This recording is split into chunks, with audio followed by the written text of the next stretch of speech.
Kasus dugaan korupsi masker di Provinsi Banten menyita perhatian. Perkembangan terbaru, Kepala Dinas Kesehatan Banten Dr. Ati Pramuji Hastuti memilih menghindari pertanyaan wartawan saat hendak dikonfirmasi kasus ini.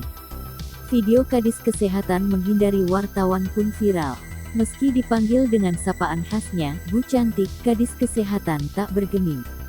Ati kabur dari wartawan usai mengikuti rapat bersama Komisi 5 DPRD Banten di Gedung DPRD Banten, Kamis, tanggal 3 Juni tahun 2021.